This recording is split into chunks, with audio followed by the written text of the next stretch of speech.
And here we go, the newest release from Tesla, the old Tesla Model B, the Tesla boat. Now some people might be saying, BG, that's not really a Tesla. I mean, it's kind of more wind powered. I mean, typically when we think of the old Tesla on the water, you do think of wind power and you think of sailboats. But the problem with sailboats is owners of these are always trying to find ways to get a few more miles an hour, however they can get it, kind of like this crew. And then of course, you can't forget about the old tuner out there on the water. They're always looking for a little extra speed, but this crew's found a way to slow it down for some reason. But just one of the wild and crazy things we're going to witness in this week's episode of Boneheaded Boaters of the Week. Now, of course, if you're looking to add a few more miles per hour out there on the water, one of the easiest ways to do it is going to be adding another motor, kind of like this crew has done here. They figured if we add the extra 50 horsepower from the forklift, we should be good. We'll get that extra few miles an hour we're looking for, but as we can tell, didn't really go according to plan. Now, sometimes, of course, you can have too much power when you're out there enjoying your day, kind of like our next crew found out when they went ahead and gunned it on the boat, and the next thing they know, they had so much power and torque, it sent them flying off the boat, and the boat decided it was going to go on a joyride on its own. Now, maybe I'm making that a little too complicated. Maybe the boat had just decided it wanted a little beach time.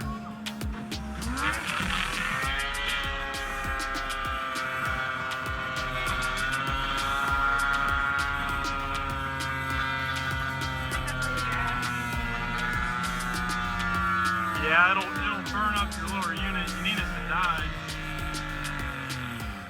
There it goes. That's good. Mother effort. Is he on the bank? Is he good?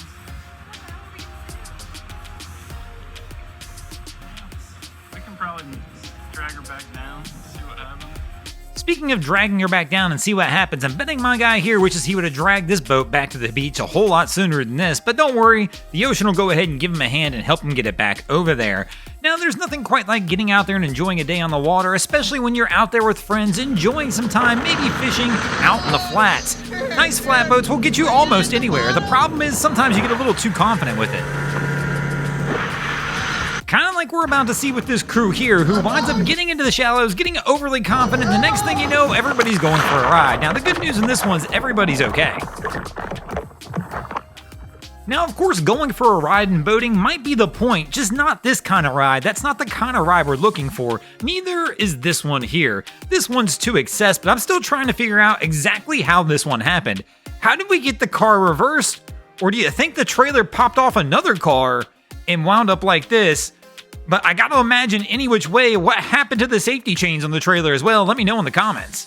Now, of course, there's not just safety chains in trailers, there's safety chains in all kinds of things in boating, including the windlass anchor, which it appears these guys forgot here as the anchor continues to bounce off their boats. But you know what? It's not the worst thing. I mean, they're out there still floating around having a good time, and sometimes people are out there to stop your good time. You just want to go out, enjoy your day of boating, and somebody else doesn't want you encroaching on their beach.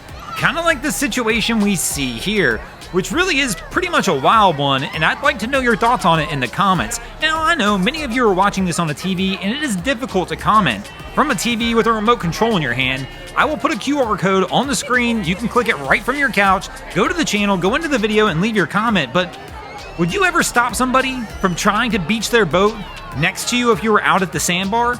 This crew, they've decided they were going to take this space over, and that's their own little swimming area.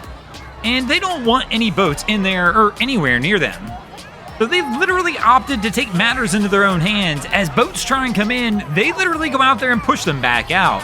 Right here we get officers involved who are telling these guys to leave that boat alone and let it come in. The guy in the water starts complaining to the officer, saying the boat tried to run over his dad or something like that. But the reality is that really what the boat's trying to do if you guys go out there and get in the boat's way? I mean, I understand every captain's responsible, but this isn't like crossing the street. It's a little different. Yes, I understand we should avoid pedestrians at all costs, but this situation's a little extreme. But let me know your thoughts, as we mentioned, in the comments on this one. I'm not sure. Where I boat, I see this one happen all the time, where people get crabby and start taking over beach areas and try and block boats. But me personally, anytime we've got a little area like this and we're swimming in, and if it's the last space and a boat's coming in, we just let that boat come in.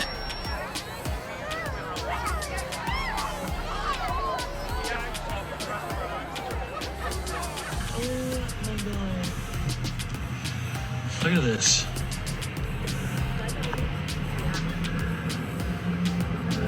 Just wrecking the Now, I'm curious how you feel about this one as well. Our guy said he's wrecking the boat ramp, but, I mean, it kind of is an extended ramp. I don't know if the guy's got a roller trailer or not, but he is correct on one thing. Going further out there, digging more ruts is definitely going to make it more difficult for others to get launched and possibly make it easier for them to get stuck, when it looks like he probably could have launched much closer to the ramp.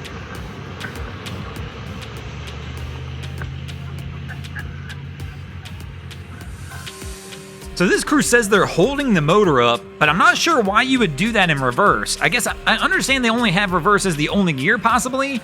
Would holding the motor up help this at all? He's holding the motor up.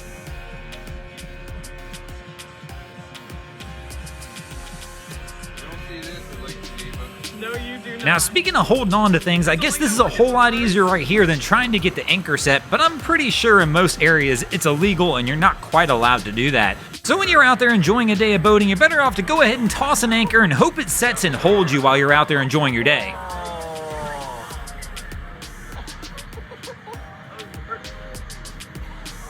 Now, of course, this is the extreme version of leaving your boat out there and hoping it holds on the anchor, but let me know in the comments, do you think they were able to salvage that boat? Is that one you could get off? And speaking of holding on to things, nothing like holding on to the truck. When you're out at the lake, the boat's on the back, you're ready to go, but the wife decides she needs to go to the store for one more shopping trip, and of course you look at her and say, sure, if you can get the boat off the truck, you can go.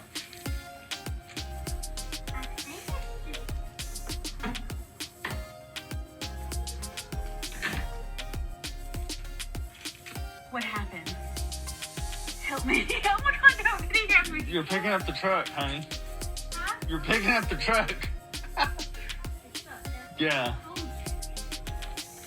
Don't do that. You just picked up the truck. With a hitch. How do I get it down? Crack it the opposite way. Now, you have to let me know on this one as well. If your wife actually asked to do this, would you let her go out here and flounder, or would you go help her out and do it for her? Or would you do like our bro here, pick up a camera and watch her go at it, and go ahead and leave it out there on the internet? And speaking of leaving things, I kind of have a feeling I probably would have left a little weight off this boat. A little bit of the catch probably would have stayed in the water before I tried finding my way back to shore. Like this, definitely not sure this is the best plan. Sure, that's throwing money back into the water, but we only get one life, and I'd definitely rather get myself back to shore than the fish that are in the load. And then, of course, speaking of getting back to shore, I have to imagine that is the only thing on this person's mind. I'm sure when they picked this one up from the Ford dealership, they told him it was a combo. Buy a Bronco, get a boat. But that's probably not exactly what the dealer meant when they said that. But they also probably saw Ford's ad saying this thing can go anywhere, and they took it literally.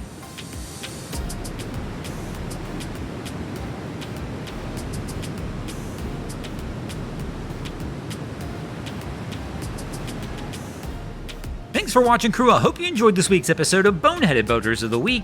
If you ever see anything crazy happening out on your waterways, be sure to hit us up over on Facebook or Instagram at Broncos Guru and let us know when you might see your stories over here. Just like Cody Bar 42, Keeps On Keeping On, John JHMB, Adam Coolidge, Picasso West, and Mark Rubin did this week. If you guys haven't already, go ahead and drop an anchor on the subscribe button here.